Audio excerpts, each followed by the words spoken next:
Tapi kalau dibilang pendamping, saya punya. Awal mula saya dihubungi oleh di call oleh director dari John Wick itu, dan Masya Allah saat pertama dihubungi kita bilang tidak bisa.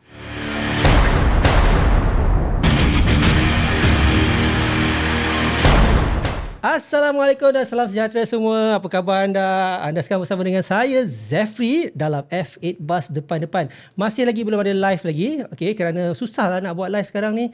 Kan macam-macam teknikal yang kita perlu betulkan sebenarnya. Jadi hari ni kita masih lagi di studio, tapi yang istimewanya dekat studio kita hari ni untuk F8 Bus depan-depan bersama Yayan Ruhian. Betul tau. Ni saya tak main-main. Nampak kan? Pelakon aksi, pakar seni bela diri. Yang terkenal dari negara jiran kita, Indonesia. Minggu lalu, kalau anda nak tahu, pihak produksi filem Mat Kilau telah membuat tayangan perdana untuk media. Mat Kilau cerita dia hebat. Bagi saya cukup hebat sebab dah lama tak ada filem epik yang berdasarkan sejarah tempatan. Bukan kisah benar, dia berdasarkan jangan suka buat kontroversi macam-macam komen kan. Okey, jadi yang paling penting sekali jangan lupa nak tonton beramai-ramai. Hati biar terbuka, minda biar terbuka mulai 23 Jun ini. Betul kan 23 Jun kan? Betul. Betul kan? Betul. 23 Jun. Okey, dan tak nak buang masa lagi. Yang depan ni yang penting untuk hari ni kan. Abang Yayan, apa khabar? Assalamualaikum. Waalaikumsalam. Salam sehat. Masih di masa COVID juga ini ya. Masih tapi lagi tetap lah. Semangat kita. Betul, benar. Bang, terima kasih sudi datang menjenguk studio F8 Bus. Bukanlah studio yang besar-besar pun, tapi sudi juga berdatang. Terima kasih banyak. Saya yang terima kasih karena saya sudah bisa dapat bersilaturahmi dengan abang di sini juga tim daripada F8 Bus. Ya. Bang, macam mana bang? Macam mana bila akhirnya abang dapat menonton kan Mat Kilau, dan filem tu juga akhirnya akan setelah berapa 3-4 tahun jugalah kan, akhirnya dapat ditonton oleh semua orang. Betul, bangga hati saya menjadi bagian dari Mat Kilau ini. Kita tahu ya yang sudah menonton di malam gala premier itu, Mat Kilau ini buat saya sih, dan saya harap dan saya yakin juga buat yang lain bahwa Mat Kilau ini tidak saja akan menjadi sebuah tontonan, tapi bisa menjadi sebuah tuntunan. Apa bedanya tuh? Apa itu arti semangat? Apa itu arti perjuangan? Apa itu arti kekuatan akidah? Sampai akhirnya bagaimana sikap seseorang yang punya rasa semangat dalam berjuang dan memiliki akidah yang tinggi apabila mendapatkan sebuah kemenangan. Itu yang berbeda, dan saya pastinya berterima kasih untuk Scope Production, untuk dua studio kembara, dan Samsul Yusuf yang telah menjadikan saya bagian dari produksi ini. Itu sebuah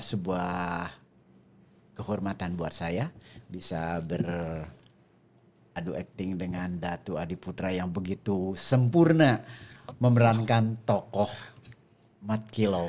Luar biasa, dan juga saya bangga hati bisa bekerja sama dengan pelakon-pelakon lain yang luar biasa dari Malaysia ini. Terima kasih semuanya. Risau saya tau. Belum apa-apa lagi dah mendalam, dah deep abang hari ni kan. Dia punya cerita je tu risau. Okey, sebelum kita nak cerita pasal Mat Kilau lah, sebelum kita lebih mendalam dalam cerita tersebut. Betul. Biasanya F8 Bus depan-depan ni dia ada 3 segmen. Dan hari ni bila masuk F8 Bus depan, datang studio, pintu dah kunci. Waduh. Abang Yayan kena jawab juga. Tak boleh balik selagi tak jawab. Semua kena jawab. Boleh dobrak tak pintu? Abang Yayan boleh ikut. Yang lain saya rasa tak boleh. Masalah pula kan. Janganlah. Abang Yayan boleh kan kita jawab semua soalan kan. So insyaAllah. Tiga segmen macam biasa. Salah tak dosa ya? Tak. Segmen pertama macam biasa kita kata yang sejarah sikit, latar belakang. Segmen kedua kita cerita sikit pasal abang sendiri macam mana dalam industri. Dan lepas tu kita akan cerita pasal Mat Kilau. Yang penting jangan sejarah orang lain ya. Tak ada. Mantan tak perlu. Jangan. Tapi yang bakal boleh ya? InsyaAllah. Apa salahnya? Amin. Okey, sedikit untuk mungkin orang yang ramai orang kenal abang sebagai seorang pelakon, tapi mungkin mereka tak kenal abang ni siapa sebenarnya. Yang saya tahu abang berasal daripada Jawa Barat. Betul. Okey, tapi mungkin abang boleh kongsi sedikit latar belakang keluarga abang dululah, maksudnya masih kecil, masih di kampung dulu. Saya terlahir dari seorang ibu, dari sebuah keluarga yang sangat-sangat sederhana, keluarga petani di sebuah kampung yang berada di satu kabupaten, yaitu Kabupaten Tasikmalaya, berada di Provinsi Jawa Barat.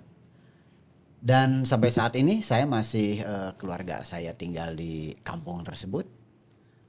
Saya untuk saat ini saya lebih banyak tinggal di Jakarta. Selama ada pekerjaan saya tinggal di Jakarta. Jadi saya ada kerjaan saya tinggal di Jakarta, tak ada kerjaan saya kembali ke kampung, dan itu merupakan liburan, merupakan holiday buat saya gitu, karena saya betul-betul bisa menikmati suasana hati saya dalam kehidupan yang saya rasa nyaman, saya rasa sangat nyaman. Selain memang saya berada di tengah keluarga, tapi juga di tengah alam yang menurut saya itu bagaimana saya bisa lebih dekat dengan alam, dan itu yang alam itulah yang memberikan kesegaran itu dari energi semesta itu lebih bisa berasa lah. Selama ini mungkin banyak hidup di Jakarta bahwa saya lebih sangat menikmati hidup saya di desa saya itu. Di desa. Jadi saya bisa menikmati bagaimana pagi hari berangkat ke kebun, cari rumput buat kambing, buat ternak, bercengkrama dengan seperti ayam, binatang-binatang peliharaan, itu buat saya sangat menyenangkan. Faham. Jadi maksudnya abang juga sekolah di sana ketika itu lah. Betul. Memang belajarnya di sana semua. Abang masih kecil dulu macam mana orangnya? Sampai sekarang saya masih kecil kok. Oh. Okey, yang tu saya tak dapat nafikan. Nanti kalau nak tengok, anda boleh tengok dekat Instagram kami. Saya ambil gambar dengan Abang Yayan, tengok macam mana bezanya lah. Tapi saya tak berani nak cakap banyak lah sebab kecil-kecil cili padi. Amin.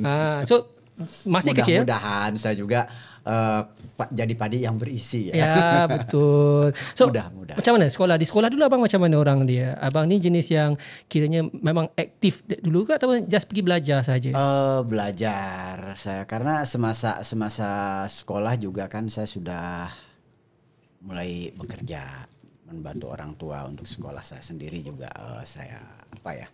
Emang saya dapatkan dengan bekerja saya dari mulai SMP kalau di sana, kemudian ke SMA juga saya bisa lakukan, bisa dapatkan, saya bisa bersekolah karena saya memang sudah bekerja. Jadi masa remaja saya itu mungkin tidak seperti masa remajanya yang lain lah, karena kalau yang lain mungkin masa remaja betul-betul masa yang indah, karena betul-betul bisa dinikmati masa remaja yang seperti umumnya. Kalau saya, masa remaja saya tetap banyak di tempat kerja. Saya ada di konveksi, saya ada di jaga toko, misalnya toko paman saya. Tapi ya, alhamdulillah itulah bagian dari perjalanan hidup saya yang mungkin kalau saya tidak melewati fase itu, mungkin saya tidak jadi seperti ini. Faham. Tapi ceweknya tetap ada lah masa sekolah. Banyak cewek di sekolah, tapi tak ada yang ini yang ceweknya ramai tapi bukan yang punya. Banyak yang punya, ramai juga yang punya. Ceweknya ramai, tapi ramai-ramai juga yang orang lain yang punya, tapi saya tak punya. Bersilat. Sini bela diri ni sebenarnya. Masa sekolah tu kah? Dari masa sekolah. Jadi Siapa? Boleh cerita bang? Saya bisa menikmati malam minggu karena masa itu saya berlatih pencaksilat itu malam minggu dan hari minggu. Jadi hari Sabtu saya sekolah itu saya tidak pulang ke rumah. Selepas sekolah saya langsung pulang ke tempat latihan. Malam minggu latihan, saya tidur di sekretariat ya, kalau di Indonesia itu di sekretariat kantor dari perguruan itu. Kemudian minggu paginya saya latihan lagi, baru minggu sorenya saya pulang ke rumah karena saya tinggal di desa. Saya sekolah di kalau di sana itu kecamatan ya. Lebih kota gitu kan. Jauh sedikit dari rumahnya. Jauh. Jadi saya pekan. Betul. Di sini kalau pekan. Dan tempat latihan pencaksilat juga di sana. Jadi saya malam mingguan saya nikmati dengan berlatih pencaksilat. Siapa yang mengajak ataupun siapa yang menggalakkan? Ataupun abang sendiri nampak orang bersilat, saya pun nak bersilat juga. Awal saya tertarik dengan pencaksilat itu ya memang buat bagi saya pencaksilat adalah satu semacam apa ya? Oh, saya laki-laki nih, saya harus bisa Pertahankan diri. mempertahankan diri. Bukan sebab cewek. Itu awalnya mungkin salah satunya itu juga, tapi bukan sebab okay. lah, bukan sebab lah. Tapi selayaknya seorang laki-laki itu bisa bela diri, karena kalau kita bisa bela diri ya harap-harap kita juga bisa bela yang lain. Benar. Nah itu, tapi sampai akhirnya saya dapat satu perguruan yang bagus, yang terorganize, dan itu saat saya mulai masuk dari SMP ke SMA. Jadi dan itu letaknya tidak ada di desa saya. Jadi saya kalau mau berlatih ya itu hari Sabtu pulang sekolah saya tidak pulang ke rumah. Langsung ke tempat latihan malam mingguan dengan guru silat, kemudian hari Minggu paginya berlatih lagi. Baru Minggu sorenya kembali ke desa, ke kampung. Mungkin faktor kecil tu pun menyebabkan nak bersilat jugalah supaya boleh menjaga diri kan. Betul. Tapi maknanya kalau abang begitu ujung minggu saja bersilat, hari Minggu hari kerjanya bekerja dan juga ke sekolah. Betul. Jadi aktiviti abang masa 8 dulu memang itu sajalah. Tak ada macam kanak-kanak yang bermain, pergi main bola. Saya juga ada sekali-sekali saya bermain bola. Bahkan saya menjadi bagian dari satu tim sepak bola di desa saya gitu kan. Dan biar postur saya paling kecil, saya jaga gawang dulunya. Paling kecil jaga gawang? Paling kecil jaga gawang. Pokoknya paling kecil, paling pendek dari tim itu, tapi saya dipercaya jaga gawang. Lepasnya banyak ke sikit? Alhamdulillah, karena kita tidak hanya jaga bola, tapi jaga kaki orang jangan sampai nendang bola. Itu gunanya silat juga kan? Itu banyak cara untuk menjaga gawang.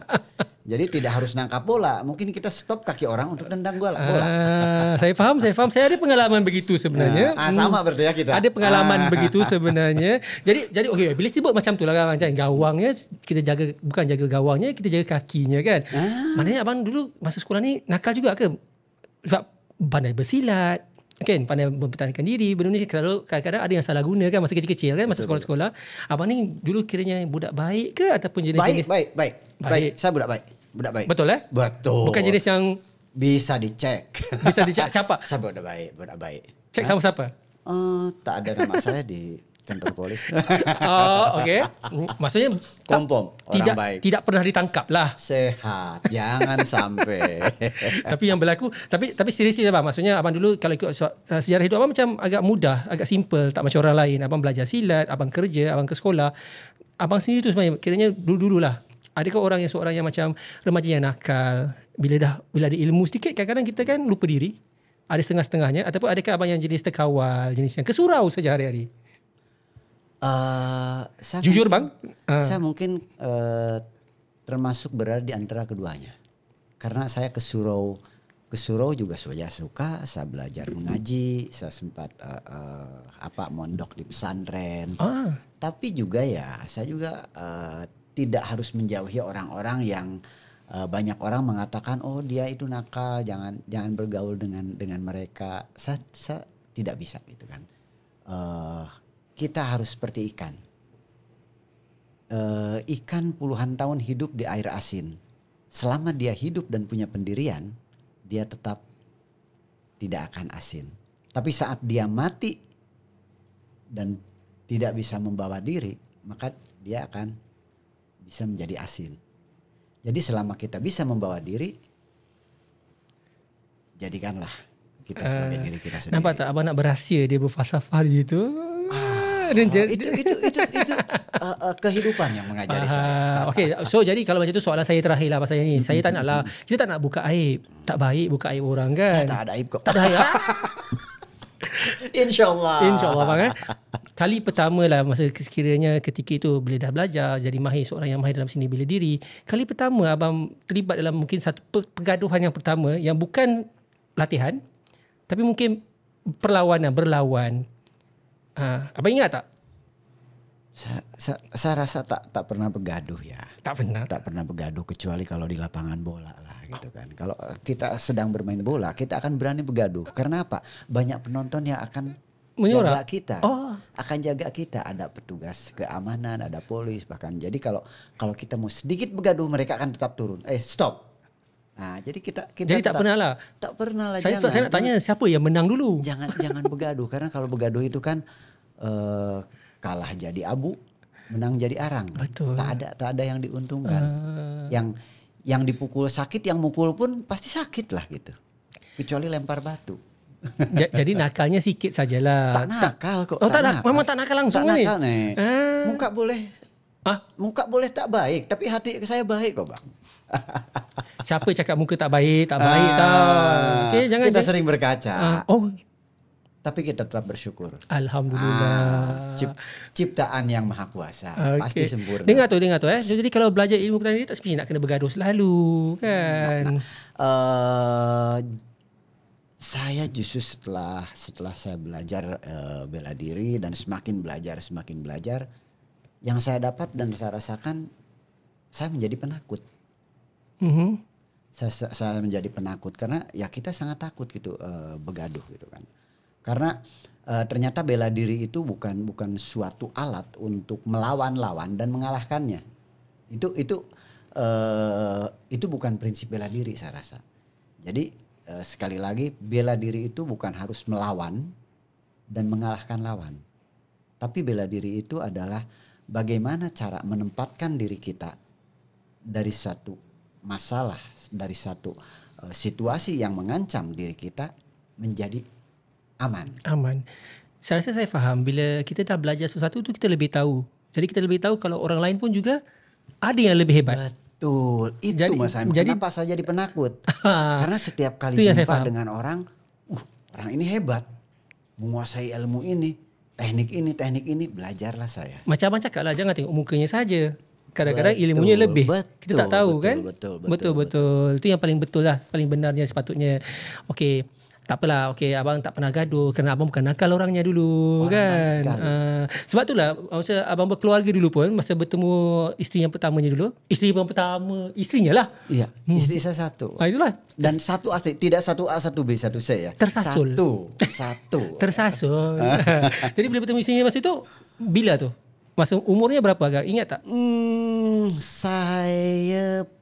Saat saya ingin berkeluarga, saya ingin mendapat pasangan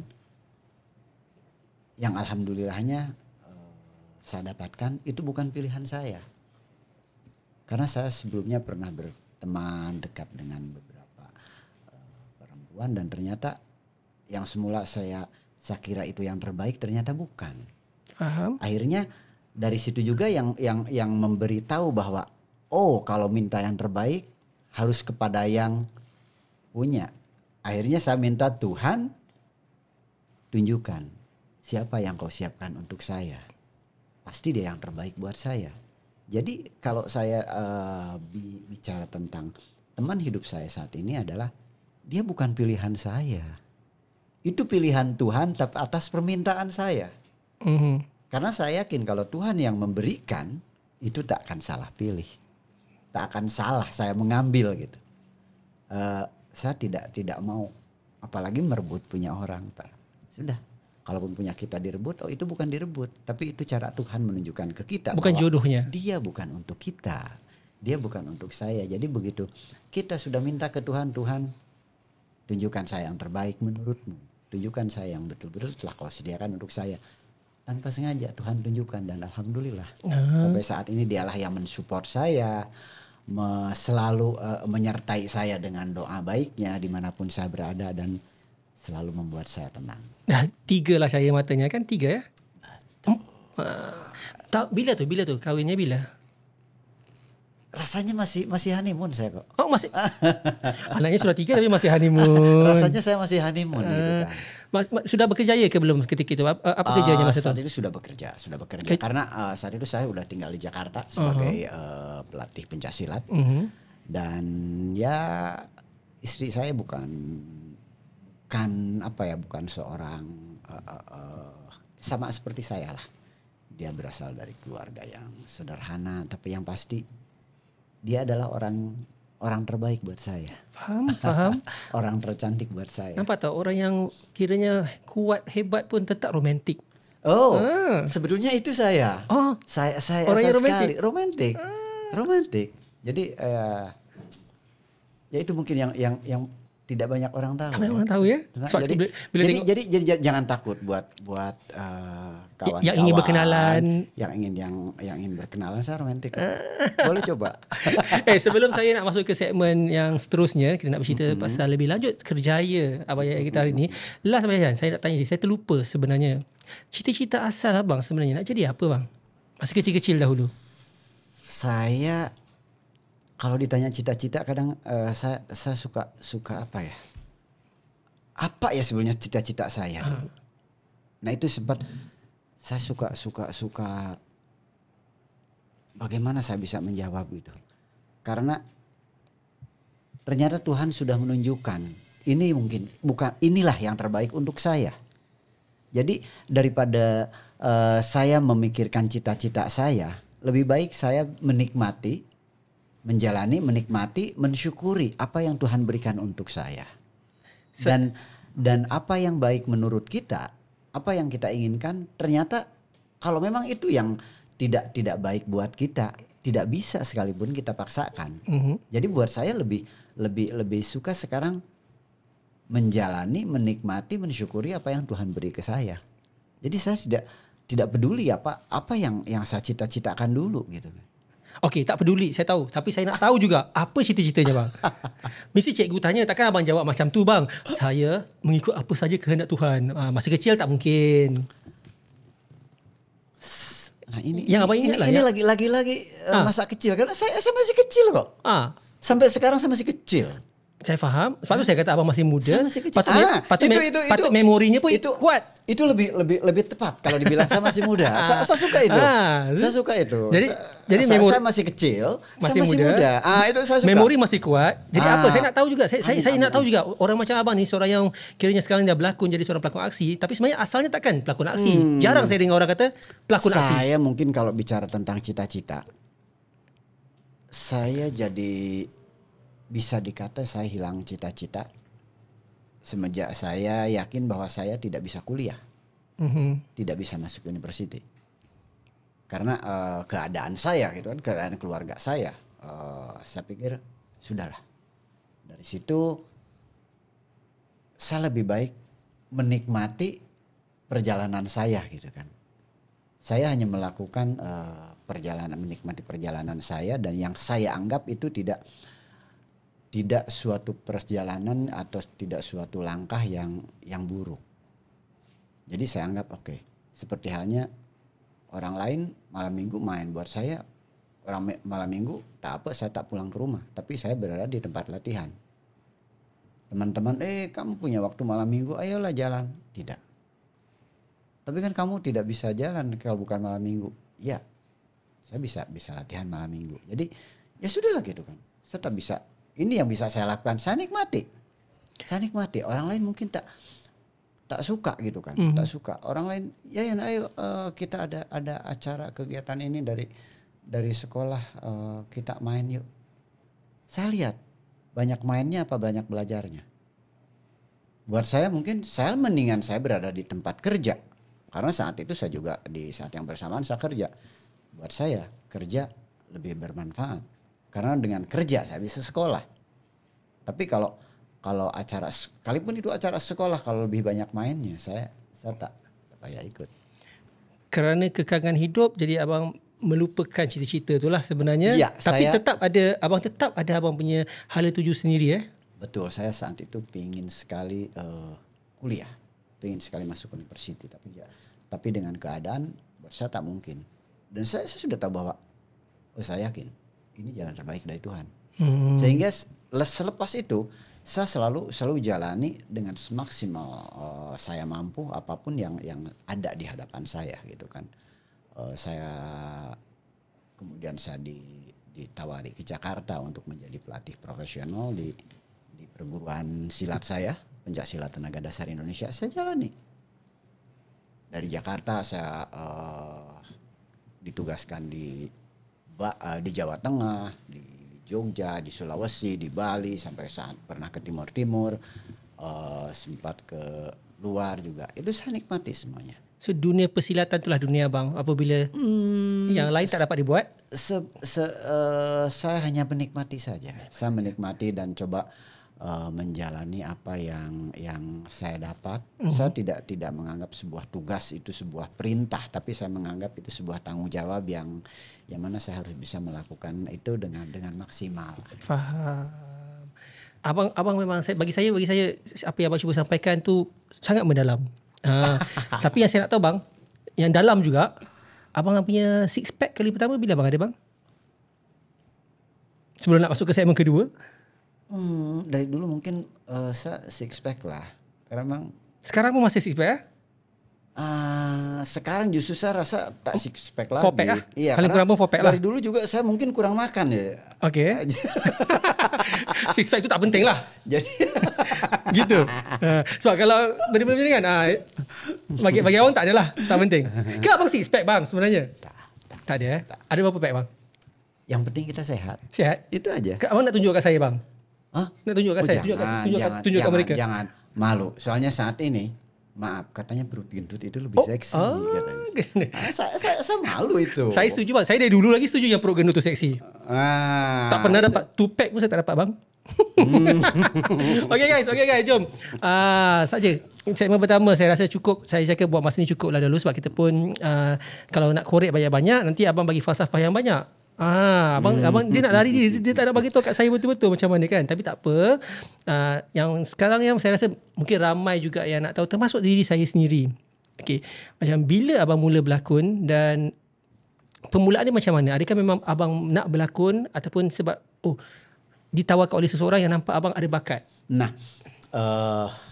ini juga yang semakin membuat saya harus bisa belajar dan menyadari bahwa apa yang baik menurut kita belum tentu itu yang baik buat kita. Karena mungkin kita tidak tahu bahwa Tuhan punya rencana lain yang bahkan lebih baik daripada yang kita inginkan. Saya alami itu. Saya menjalani sebagai pelatih pencaksilat di perguruan PSD di Indonesia itu hampir 30 tahun. Sampai akhirnya saya jumpa dengan Gareth Evans. Yang saat itu selesai membuat satu film dokumenter tentang pencaksilat. Kemudian berminat untuk membuat sebuah film yang bertajuk Merantau saat itu. Maksudnya dijumpa abang di sana. Maksudnya Gareth ni sebenarnya kenapa dia ada di Indonesia ketika itu? Gareth adalah seorang yang datang ke Indonesia karena memang menikah dengan orang Indonesia.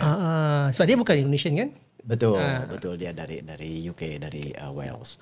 Nah, akhirnya itu pun saya awalnya untuk persiapan di Merantau itu saya hanya sebagai koreografer, bagian dari tim koreografer. Tapi yang penting saya di sini juga harus berterima kasih kepada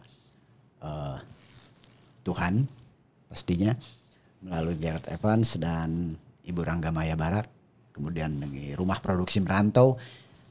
Disitulah di Rumah Merantau film lah saya lahir dan Gareth beserta Ibu Rangga Maya Barak itu adalah orang yang melahirkan saya ke dunia entertain, membukakan pintu di mana itu menjadi awal kelahiran saya di dunia entertain, dan juga sahabat-sahabat saya yang ada di Rumah Produksi Merantau Film saat itu mereka yang mensupport saya sampai saya berada pada saat ini gitu kan.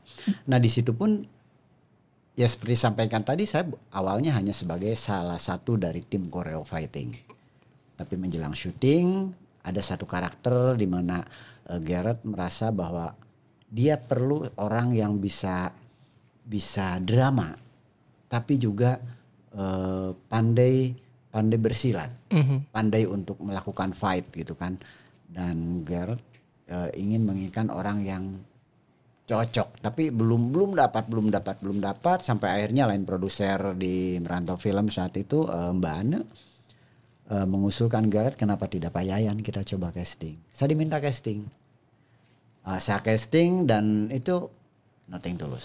Saya tidak punya beban apa-apa. Saya pun tidak ingin, waduh saya harus diterima. Tidak. Saya hanya melakukan, wah ini tawaran, ini oke, saya diminta untuk ini, oke, saya lakukan. Besoknya Gerd panggil saya dan bilang, Yayan selamat, kamu mendapatkan karakter Erik. Hah? Tidak salah pilih. Tidak salah pilih. Enggak. Oh ya udah, terima kasih. Mudah-mudahan saya bisa. Itu saya nggak merasa ada kebanggaan dalam arti saya nggak. Tapi alhamdulillah, mudah-mudahan saya bisa. Nah ini sebenarnya berlaku pada tahun 2009. 2009 kan? 2009. Itulah kira mulanya lah sebenarnya. Betul, dan setelah kesempatan yang diberi itu bukan mahu, bukan kehendak bukan sebuah sebenarnya. cita-cita, tapi ya kita tak tahu rencana Tuhan melalui siapa dan di mana ada jalan yang Dia bukakan untuk kita. Tapi hal lain yang mungkin boleh saya sampaikan bahwa apa yang saya dapat itu buah dari apa yang saya lakukan.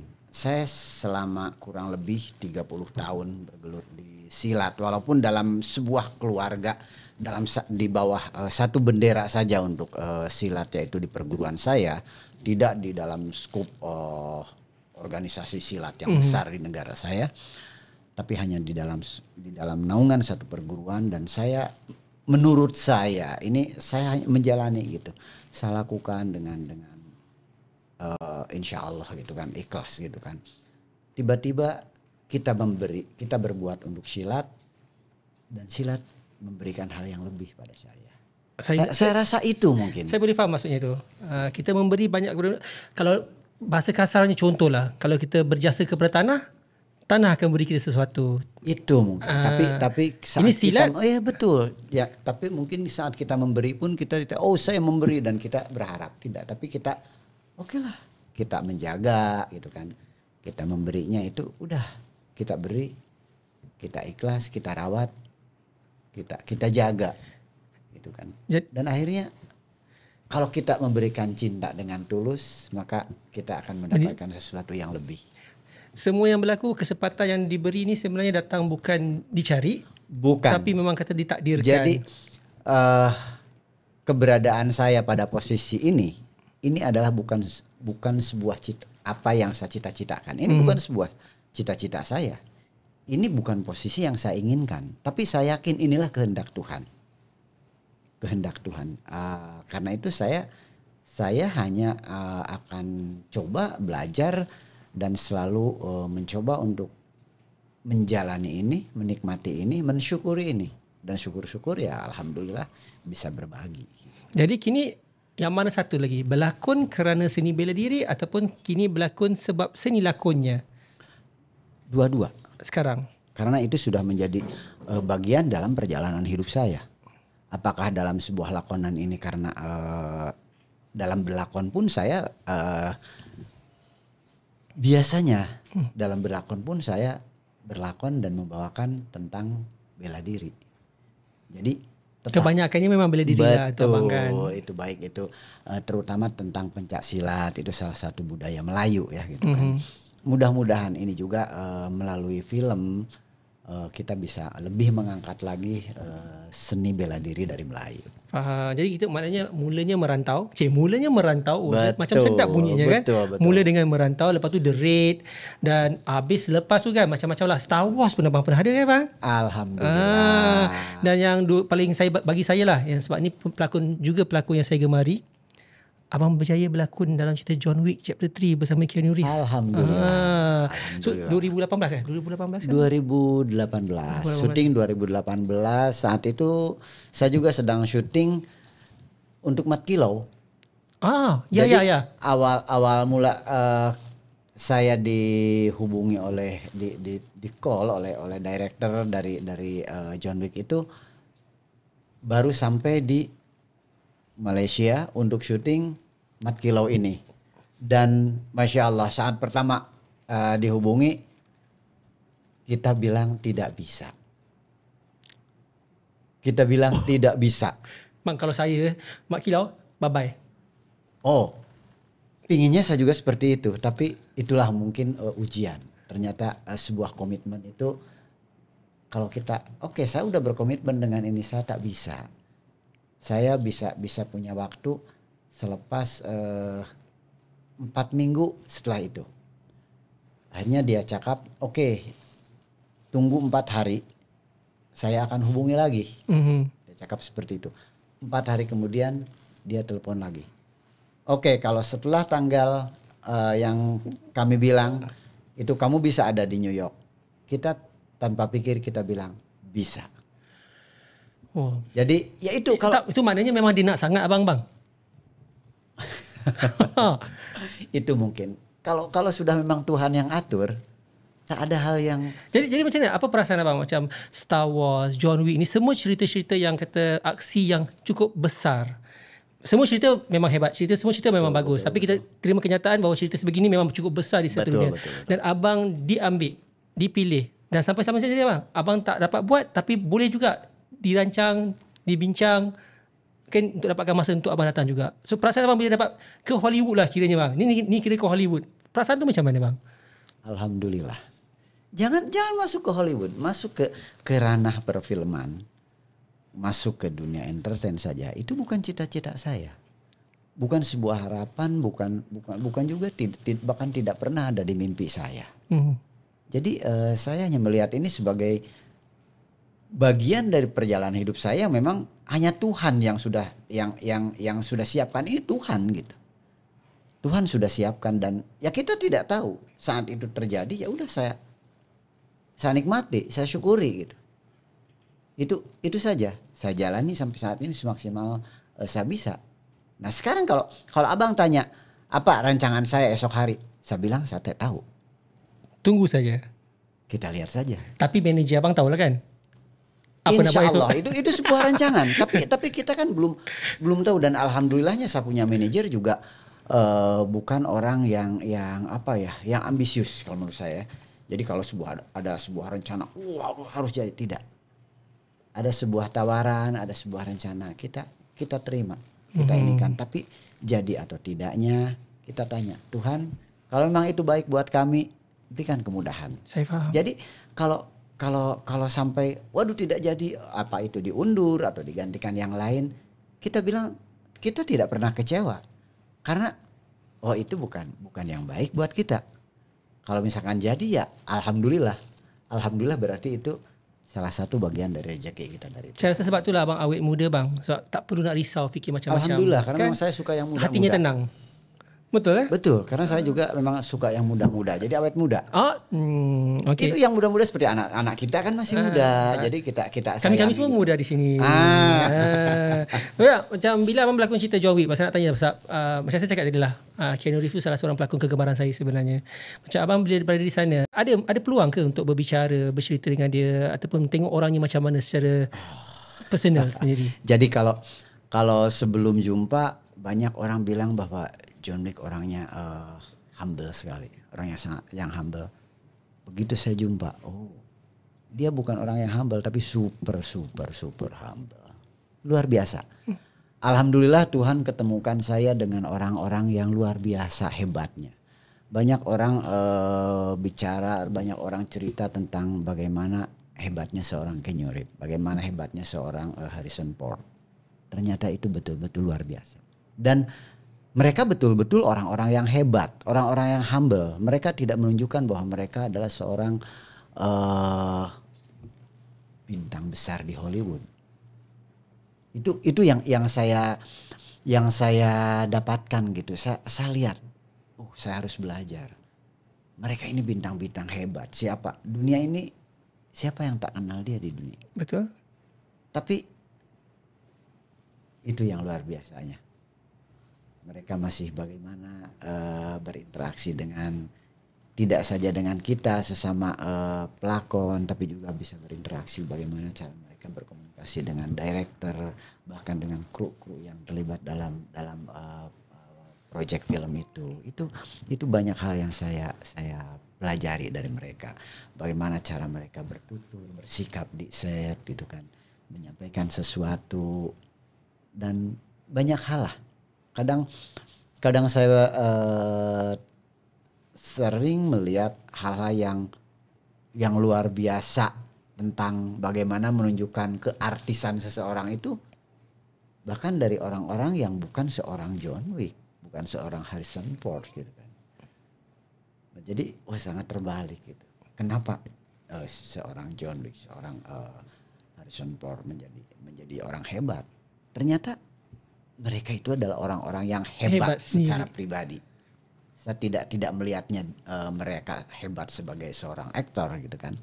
Tapi ternyata mereka orang hebat sebagai seorang Keanu Reeves, sebagai seorang Harrison Ford. Mereka orang-orang yang luar biasa, pantas.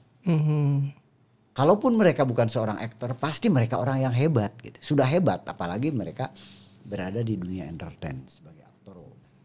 Jadi memang benar lah yang mereka katakan gambar-gambar dalam tabloid. Keanu Reeves itu seorang yang betul-betul humble, memang humble. Naik kereta api, sopan, bercakap dengan orang. Itu bukan omong kosong. Bukan omong kosong ya. So, bukan apa bang? Kadang-kadang artis tempatan di Malaysia, di Indonesia pun saya tahu ada yang di TV humble, tapi di belakangnya. Alhamdulillah akhirnya saya bisa lebih belajar melihat John Wick, melihat Harrison Ford gitu. Betul kan bang? Sebenarnya kalau saya. Tapi saya juga tidak akan menyalahkan mereka yang misalkan saat terlibat dalam sebuah film. Oh saya mau dijemputnya dengan mobil ini. Oh saya makannya mau makan ini. Saya tidak menyalahkan karena mungkin mereka adalah terlalu bangga dengan posisi mereka sebagai aktor, sebagai artis. Tapi buat saya ingin lebih belajar kepada apa yang saya lihat, kepada siapa yang saya temui. Saya pernah jumpa dengan seorang Keanu Reeves yang menurut saya wow luar biasa gitu. Jadi kalau saya cakap saya makannya pengen ini, aduh malu, siapa saya gitu. Keanu Reeves aja mau makan bersama dengan kita. Apa yang disiapkan oleh abang makan yang saya lihat ya, yang saya lihat Harrison Ford pun sama. Selepas dari set bersama teman kita yang baru kali itu main film, dia cakap, terima kasih, kamu sudah membuat saya hebat. Itu seorang Harrison Ford. Dia menghargai mereka yang membantu. Sangat. Terima kasih, kamu sudah membuat saya terlihat hebat. Padahal beliau memang seorang yang hebat itu. Itu hal yang luar biasa. Ya, padahal tidak sedikit orang yang maaf lah, masih belum terlalu lama di entertain. Begitu di set, kamu harus begini dong, kamu harus begini dong. Wow. Akhirnya kena semuanya Evian saja. Tapi tak salah. Itu ya kita jangan menyalahkan mereka kehendak juga karena mungkin mereka kan bangga. Jadi dia harus menunjukkan bahwa saya aktor, saya artis, saya hebat. Jadi banyaklah yang abang dapat. Kita hargai juga seperti itu. Banyak yang abang dapat belajar sebenarnya bila pergi Hollywood memang berbeza dengan dunia produksi tempatan Malaysia maupun Indonesia. Memang banyak bezanya setakat ni ya. Yang abang nampak lah. Relatif lah ya, perbedaan itu tidak saja misalkan di Malaysia atau di Indonesia dengan Hollywood. Kita misalkan saya di Indonesia, saya di Jakarta melakukan syuting satu produksi dengan produksi yang lainnya, satu director dengan director yang lainnya, itu pasti ada berbeda. Begitu juga saya rasa di Malaysia ya, satu produksi dengan produksi yang lainnya, satu director dengan director yang lainnya, pasti ada perbedaan. Dan itu perbedaan itu ya yang akan membuat kita harus lebih banyak tahu tentang karakter seseorang, tapi itu harus menjadi pelajaran buat kita bagaimana kita membuat sebuah kerjasama dengan orang lain. Faham. Seperti kat Malaysia pun abang dah pernah berlakon bukan sekali, berkali-kali juga di Malaysia. Alhamdulillah. Yang saya paling ingat Wira. Betul, sebetulnya ini kan Mat Kilau ini adalah film pertama saya. Tapi menjadi film ketiga yang tayang di Malaysia. Betul. Betul. Sebab rekamannya di awal. Betul. Ini film awal mula kerja sama saya dengan sineas dari Malaysia, tapi menjadi film yang ketiga yang tayang, dan saya berharap Mat Kilau ini akan jadi film. Yang kedua apa bang? Sebelum saya lupa. Pasal Kau. Adrian lah. Padahal itu juga film yang ketiga saya kerja sama. Adrian Teh juga lah kan, sama dengan Wira kan. Betul. Pasal Kau saya belum tengok lagi. Wira saya sudah tengok sebab ada Fifi dan Hairul. Tak, saya tengok sebab Fifi. Macam abang bang. Itu kenapa itu? Abang katakan macam yang mulus, yang tulus, bukan gitu bang. Hairul juga tulus. Tulus Sarul Tapi juga. bang, saya lurus bang orangnya. Saya tidak bengkok-bengkok. Oh, nanti saya sampaikan ke Vivi ya. Tak apalah. Kecewa bila Fifi sudah ada tunangnya. Sudah bertunang ke belum? Dah tunang belum? Dah tunang. Oh, udah ya? Sudah bertunang. Salah kok, saya malah tak tahu ini. Baru lagi. Selamat buat Vivi. Ah, Soalnya kan? belum lama saya ada kontak kemarin bercerita, dan saya bangga lah dengan Vivi, dengan Hairul, dengan karena mereka mungkin termasuk pendatang baru kalau kita bicara melihat seorang Datu Ade Putra, kemudian pelakon-pelakon lainnya, dan itu sebuah bukti bahwa Malaysia memiliki calon-calon pelakon yang hebat. Faham. Benar bang, benar. Sebenarnya beramai. Cuma masanya belum lagi mungkin untuk mereka. Insya Allah, mudah-mudahan dari Mat Kilau ini juga akan menelurkan misalkan aktor-aktor yang hebat menjadi muncul tidak saja di Malaysia tapi di kancah perfilman internasional. Mungkin watak yang pembawa watak Ibrahim pun lepas ni akan jadi watak lain pula, kan? Amin. Ada di belakang. Ada. Nanti kita jumpa. Kita jumpa. Dan itu bisa, dia masih muda, handsome, punya kemampuan, betul, bersilat, punya banyak hal. Boleh dipupuk.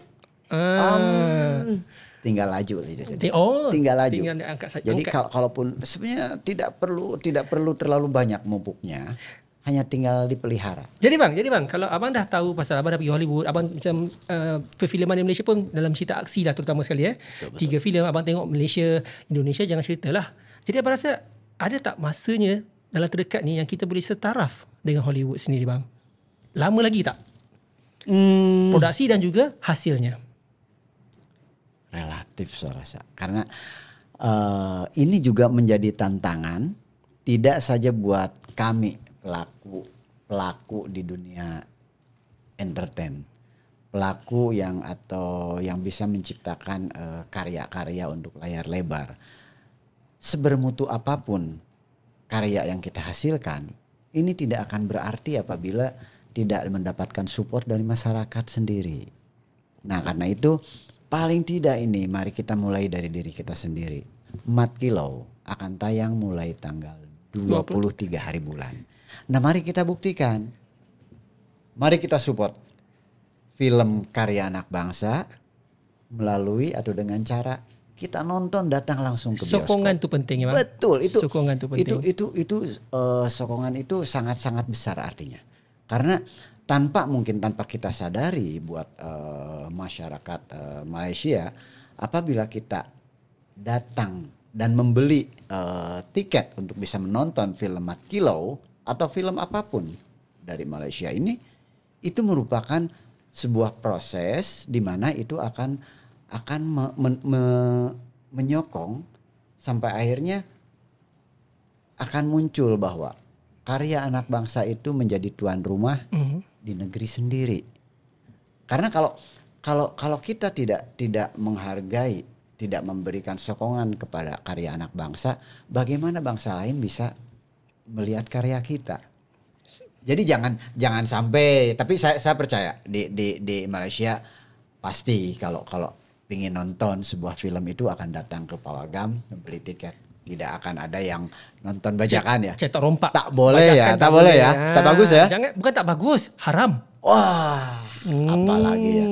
Haram ya. Tak, pembuka yang baik untuk segmen terakhir, segmen ketiga, sebab kita memang nak cerita pasal Mat Kilau. Boleh. Tapi sebelum tu, last lah question, sebab abang dah buka pembukaan yang baik. Saya nak tanya bang, kalau filem Mat Kilau ni sedikit dibawa ke Indonesia, abang rasa macam mana? Boleh ke? Adakah mungkin di sana menonton filem Malaysia, bukan saja Mat Kilau lah, apa saja filem daripada negara lain. Sebab kadang-kadang di media-media ada akhbar, kadang-kadang ada segolongan kecil-kecil akan cuma cakap kami tak dengar lagu Malaysia, kami tak tonton filem Malaysia, dan sebaliknya, Malaysia tak dengar Indonesia. Tapi realitinya macam mana bang?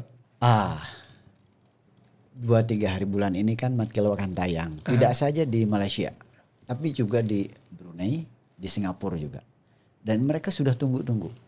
Kemarin saya sempat bercerita sama salah satu media dari Singapura. Nah, saya juga berharap mudah-mudahan tak lama langsung bisa tayang di Jakarta. Karena apa? Di Jakarta juga karya-karya Samsul Yusuf itu orang sudah sangat lekat ya, sudah sangat dekat dengan film-film Samsul Yusuf sebelumnya seperti Munafik dan yang lainnya ya. Ya.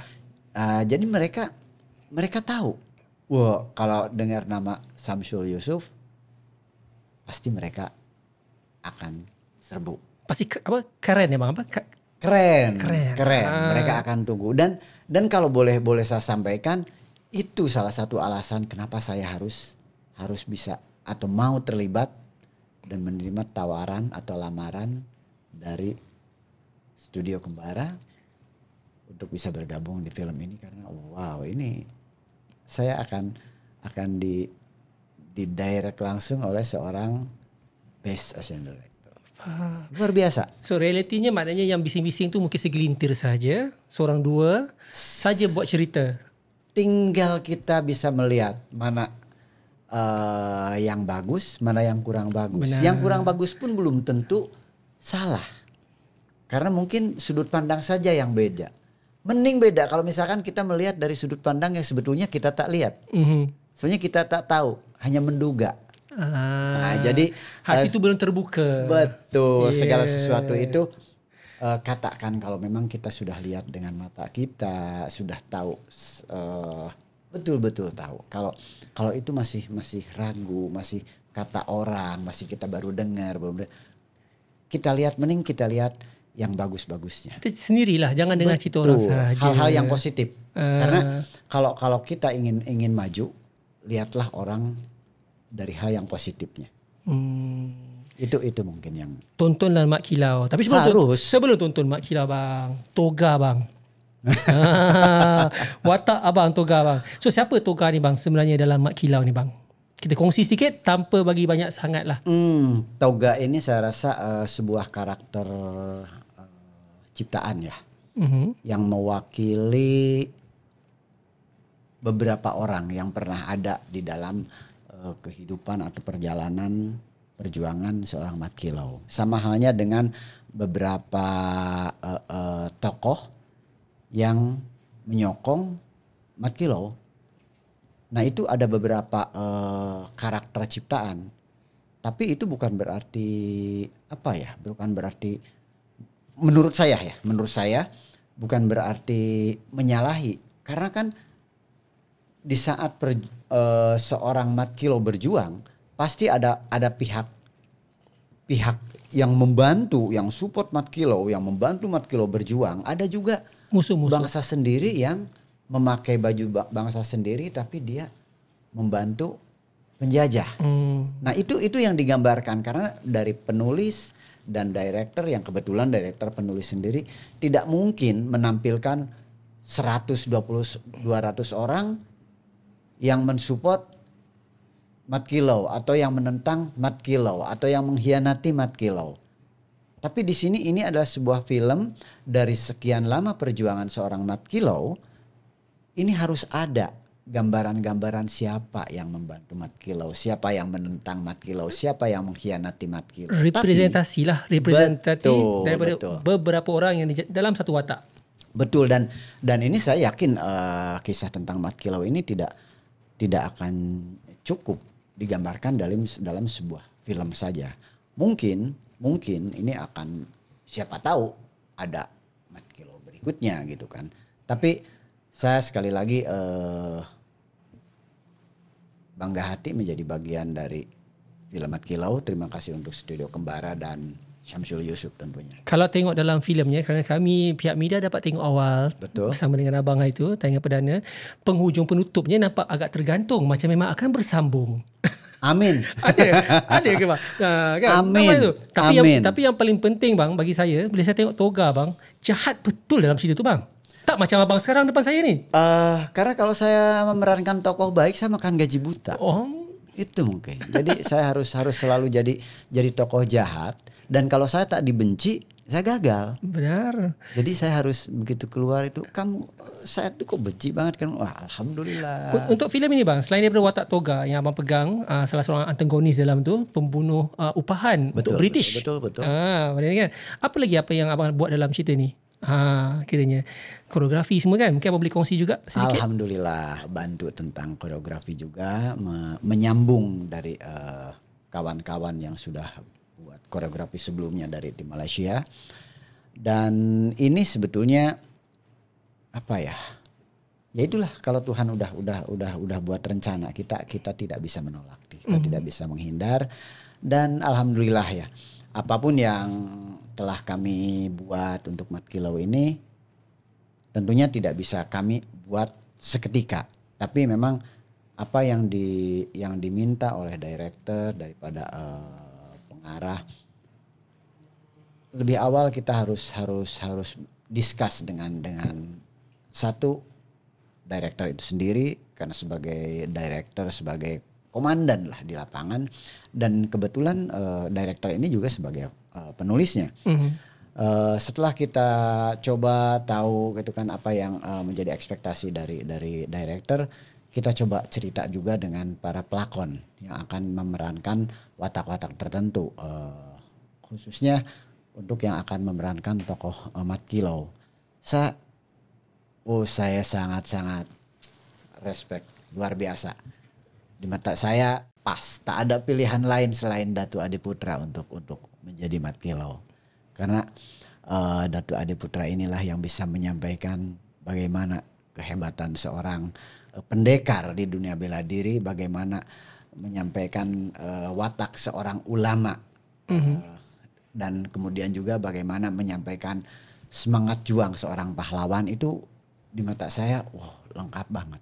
Dan di situ juga dia bisa tampilkan bagaimana seorang umat yang memiliki akidah yang luar biasa, sampai akhirnya dia mencapai titik kemenangan pun kita bisa lihat bagaimana rasa senang seorang yang udah punya akidah, udah punya kekuatan, kehebatan, dan punya semangat kepahlawanan di saat mendapatkan kemenangan. Dia itu bisa kita saksikan nanti mulai 2-3 hari bulan ini. Siapa yang memang minat sejarah, macam saya sini minat sejarah, kita tahu. Tapi cerita ni kalau bagi mereka yang berada di luar sana, dia bukan lari daripada sejarah, tapi sebenarnya dia berdasarkan sejarah. Jadi tak perlu nak dibandingkan dengan sejarah yang benar, dengan yang tidak. Macam saya kata, banyak watak-watak rekaan juga dalam cerita ni untuk menyampaikan. Sebab kalau betul macam yang cakap tadi, saya setuju sekali, karena kan bagaimanapun film adalah harus bisa dinikmati sebagai sebuah entertainment. Tapi karena ini berdasar dari kisah nyata, artinya tetap ada hal yang memang harus dijaga. Dan saya percaya bahwa Syamsul Yusuf dan tim penulis untuk Mat Kilau ini tidak menulis dengan sewenang-wenangnya. Betul, pasti akan ada riset segala macam sebelumnya, mungkin ketemu dengan keluarganya juga. Jadi tidak akan langsung menulis untuk sebuah entertain, tapi ini sebuah entertain yang diawali oleh sebuah kisah nyata. Tapi sebuah kisah nyata yang akan disampaikan dalam layar lebar merupakan sebuah entertain. Ada beberapa yang harus di-adjust tanpa harus merubah atau menggeser nilai-nilai sejarah dalam kenyataan hidupnya seorang Mat Kilau, menurut saya gitu. Betul. Saya setuju kerana saya sudah menonton, jadi saya setuju dengan apa yang abang cuba cakapkan sebenarnya. Tak perlu kita ambil begitu sinis sekali. Betul. Kita ambil yang positif sahaja. Yang pasti sih kalau saya melihat di Mat Kilau ini, Mat Kilau ini kalau kita nonton nih, Mat Kilau ini tidak saja akan menjadikan sebuah tontonan, tapi hemat saya ini bisa jadi tuntunan tentang bagaimana seorang pejuang yang memiliki semangat dengan akidah yang kuat dan keyakinan yang sangat-sangat tinggi, sehingga dia mencapai kemenangan dan tetap dengan penampilan sebagai seorang tokoh, seorang pahlawan, seorang ulama, dan seorang pendekar. Itu sempurna banget. Itu yang luar biasa yang ditampilkan, mungkin hanya Datuk Adiputra. Betul. Datuk Adiputra berjaya melakukan dengan begitu baik sekali. Tapi sebenarnya kalau mungkin untuk anda yang tak tahu, 2 kali jugalah sebenarnya ditolak. Pada awalnya Syamsul cuba mendapatkannya, akhirnya kali ketiga baru saya diterima. Tapi macam ayah sendiri dengan cerita, Syamsul juga yang nak abang. Tapi abang senang ke, ataupun abang juga jual mahal sebelum menerima watak tersebut? Taklah, saya tak pernah jual mahal lah. Tak enak jual mahal. Walaupun lebih tak enak kalau dibilang murahan ya. Lagi sukar lah. Lagi tak enak itu. Betul. Artinya sebuah pekerjaan itu kan semuanya ya seperti saya sampaikan semula bahwa setiap ada tawaran selalu kita sambut, kita boleh tanya, oke Tuhan kalau ini memang baik buat saya, buat produksi di mana kami akan terlibat, mudahkan saya. Dan alhamdulillah di kali kedua pertemuan saya oke, kita bergabung. Iya. Alhamdulillah. Dan saya sangat berharap mudah-mudahan kehadiran saya di Mat Kilau ini bisa menambah warna yang lebih menarik. So, bagi saya watak tu walaupun watak yang dibuat, tapi watak tu macam dibuat memang khas untuk Abang Yayan. Khas jahat ya. Terpaksa lah nak buat macam mana bang. Abang antagonisnya, jadi khas jahatnya tu memang untuk abang. Nampak sesuai sangat. Ya, karena kalau saya jadi orang baik saya makan gaji buta bang. Pernah tak jadi orang baik sebelum ni? Oh pernah. Pernah lah. Saya pernah dapat lakonan menjadi seorang ustadz, seorang kiai. Dan melalui film itu saya dapat piala. Tapi bersilat juga? Kiai yang... Ada bersilat. Ada bersilat. Jadi saya bilang, aduh itu film tidak sampai 2 jam. Tapi di tayangan yang tidak sampai 2 jam di mana saya menjadi seorang guru, seorang yang baik, saya bisa dapat piala nih. Bagaimana besarnya cerita apa bang? Piala. Apa Tarung sarung. Tarung sarung di Indonesia lah ya? Betul, tarung sarung tapi sedang tayang di boleh cari dekat OTT. Betul, over the OTT, top. Bang, okey balik Mat Kilau bang sikit. Okey abang boleh kongsi sikit bang. Saya ramai nak tahu lah bila kita cerita ni agak lama juga pembuatannya. Lebih kurang lama sikit. Dan bila ada aksi-aksi, ada perlawanan kan, ada pertempuran, pertarungan, macam-macam boleh berlaku. Macam Datuk Adi Putra ni mengatakan bahawa kakinya terbelah. Betul. Terkena tombak itu, tapi bukan masa tu tidak bahayalah kiranya. Tidak mendatangkan mudarat yang besar sehingga terpaksa membatalkan membatalkan penggambaran. Macam Mas ni, apa pengalaman yang mungkin boleh kongsi bersama dengan kita orang sini yang menarik bang, satu yang paling menarik dalam penggambaran Mat Kilau ni bang? Overall sih menarik semua ya. Semuanya menarik. Okay. Tapi ada hal yang paling menarik apa ya? Oh iya, saya pernah ada momen di mana saya harus melakukan adegan berlari di kuda. Menunggang kuda ya. Menunggang kuda dan director mengarahkan agar kuda itu lurus lewat di depan sebuah pohon besar. Itu tapi saya tak tahu. Itu kuda sudah bagus, lari kencang-kencang. Setiap kali mau selesai mendekati itu pohon, kuda itu tak pernah mau. Dia selalu berhenti. Dan saat saya paksa, saya hantam, saya sepak di pahanya bawah badannya kuda, dia bukannya lari, dia malah melompat, berdiri dan sampai akhirnya di sini sampai kena di ranting pohon di sini. Sampai waktu itu director, udah kita berhenti dulu. Saya lihat di cermin, saya tanya ke make up, coba lihat di kamera, nampak tak? Kalau nampak di kamera laju syuting. Oh tidak, benar. Tidak laju syuting. Jadi ya semua. Kenapa kuda tu tak mau jalan? Ada Saya tak tahu. Mungkin cuma kuda dan Tuhan yang tahu. Lain macam bang. Bila, kalau selalunya haiwan-haiwan ni kalau mereka tak mau melalui satu kawasan tu, ada benda lalu tu bang. Wah, wallahu alam. Kalau benda lalu mungkin dia lalu berikutnya sudah tak ada. Ini setiap kali dicoba lari, sudah kencang nyampe sana, ini okay. Berhenti. Kalau dipaksa dia belok dan itu dia sama sekali tidak mau mendekat ke arah yang kita inginkan. Ke arah yang kita ingin. Begitu saya terakhir saya coba lari begitu mendekati. Tapi berjaya tak akhirnya? Ya. Kena just tukar lain. Itulah hebatnya Syamsul Yusuf, bagaimana caranya, karena sampai selesai itu kuda tidak pernah mau ke arah yang diinginkan. Tapi di film Syamsul Yusuf bisa luar biasa Syamsul Yusuf. Terima kasih. Guys, kita baru di segmen yang terakhir, sebenarnya segmen ketiga. Baru saya cerita pasal Mak Kilau. Jadi kalau yang biasa dengan saya sebelum ni dalam F8 Bus live depan-depan, live ada penonton tengok dekat YouTube, mereka akan bagi soalan-soalan. Tapi hari ni sebabkan kita tak buat live, jadi saya minta soalan tu lebih awal. Jadi kita akan ambil 3-4 soalan sebelum kita nak menamatkan kita punya bersama Abang. Saya kalau nak bersama Abang ni, saya rasa lepas ni saya akan sambung, tapi kita tak rekod lah. Kita sembang-sembang sendiri, mungkin saya pagi kot. Kan, okey. Jadi bang, ini ada kena-mena, bukanlah kena-mena. Saya rasa sesuai sangat untuk disambung dengan soalan ni selepas abang cerita pasal kuda tak nak berjalan tadilah. Soalan ni bang, dia tanya abang. So abang ni seorang yang belajar ilmu silat. Ya. Selalunya di Malaysia ni bila bercerita ilmu silat ni kadang-kadang ada orang tanya, ada belajar ilmu lain sekali tak? Ada pendampingnya ke tak? Macam abang sendiri ada ke bang? Sebab abang belajar daripada kecil kan? Dan selalu bila orang kata di Indonesia, di kampung-kampung, semua orang akan terfikir macam, wah, abang ni mesti berisi. Setiap hari saya isi. Tapi kalau dibilang pendamping, saya punya. Ada malaikat pendamping saya. Tapi itu sebelah kanan. Sebelah kirinya setan. Tapi kita laju sebagai diri cuba kita. Tengok baik.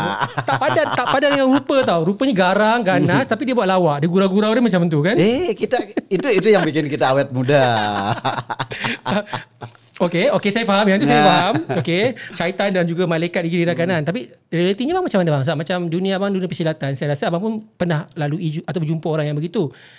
Abang sendiri macam mana? Abang memang macam tu atau tidak? Ada membela, ada... membela senang je saya bang. Membela. Kita yakin tak ada satupun kekuatan yang melebihi kekuatan Tuhan. Okey. Keyakinan kita cukup dengan Tuhan.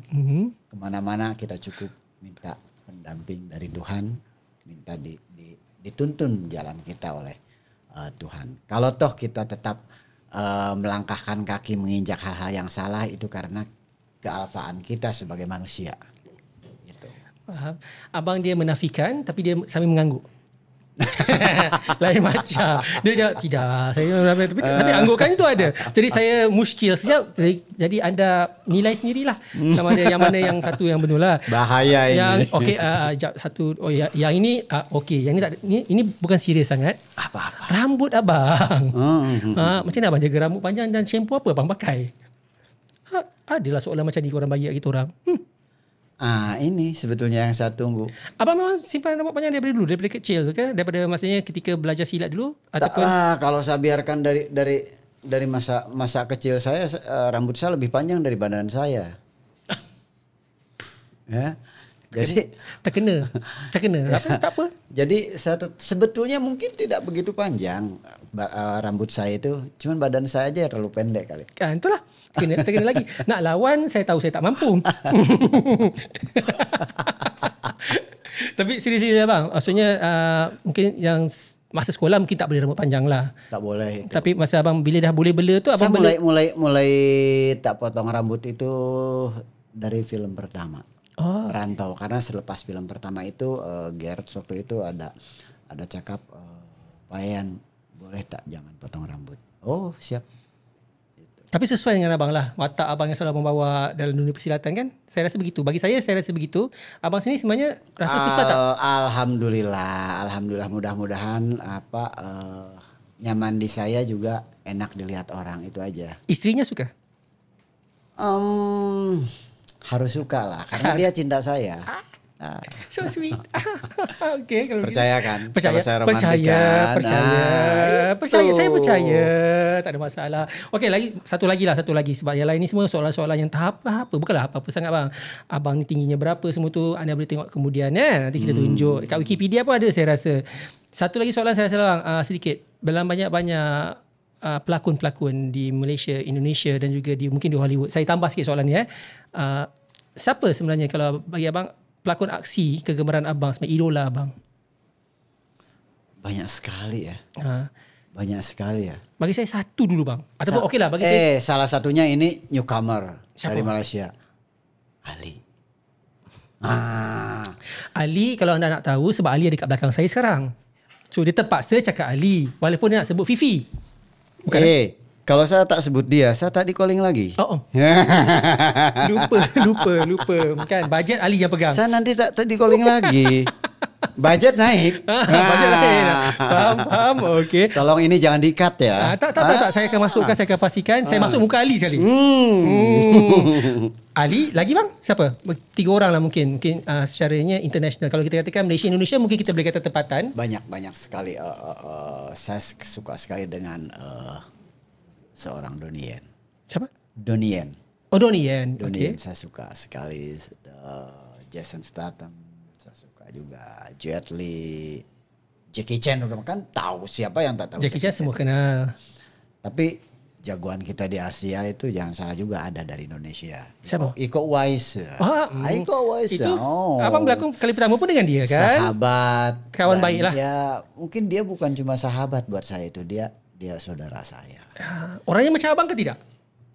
Dia lebih ganteng sedikit. Dia ganas sikit lah. Lebih ganteng sedikit. Oh, ganteng. Dari saya lebih ganteng sedikit dia. Sikit lah. Saya sedikit lebih tua juga dari dia. Ganasnya macam mana bang? Ganasnya sama-sama baik. Saya sama Iko sama-sama baik. Tapi abang lagi romantik lah kan?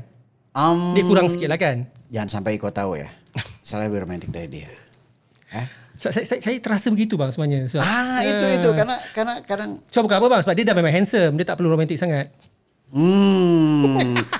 Itu beda sedikit dengan saya lah. Beza sikit lah. Ikut orangnya macam mana sebenarnya bang? Sikit mungkin boleh ni sebab Alala abang sebut nama. Sebab abang berlakon dengan dia dah banyak kali.